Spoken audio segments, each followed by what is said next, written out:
San 2005 का एक तैयारा हादसा पूरी दुनिया को हैरान कर गया।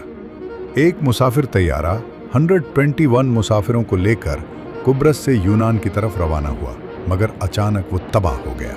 इस हादसे में पायलट्स, क्रू मेंबर्स और तमाम मुसाफिर जान से गए। असल हैरतअंगेज बात यह थी कि तहकीकात में मालूम हुआ कि जहाज गिरने से तकरीबन 2 घंटे पहले ही तमाम अफराद हलाक हो चुके थे। ये कहानी 14 अगस्त 2005 की है, जब हिलियोस एयरलाइन की फ्लाइट उड़ी। इब्तिदाई 20 मिनट तक सब कुछ मामूल के मुताबिक था। अचानक कॉकपिट में वार्निंग लाइट्स जलने लगी और अलार्म बजने लगा। पायलट्स परेशान हो गए और मसला समझने की कोशिश करने लगे। जल्द ही राब्ता एयर ट्रैफिक कंट्रोल से मुनक़ता हो गया। 1 घंटे तक कोशिश के बावजूद कोई राब्ता न हो सका, तो कंट्रोल रूम ने 2 फाइटर जेट्स रवाना किए।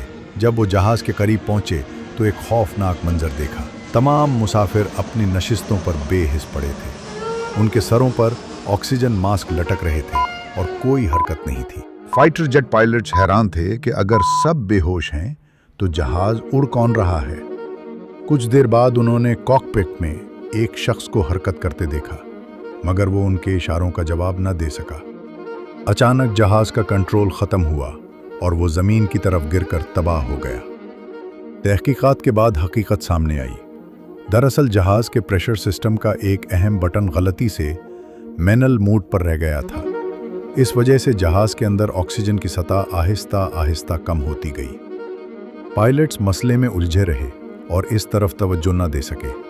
नतीजतन जहाज में मौजूद तमाम अफराद ऑक्सीजन की कमी से हलाक हो गए। यूं एक छोटी सी गलती ने 121 कीमती जानें ले ली। यह हादसा इस बात की याद दहानी है कि हवाबाजी में मामूली सी लापरवाही भी कितनी बड़ी तबाही का सबब बन सकती है।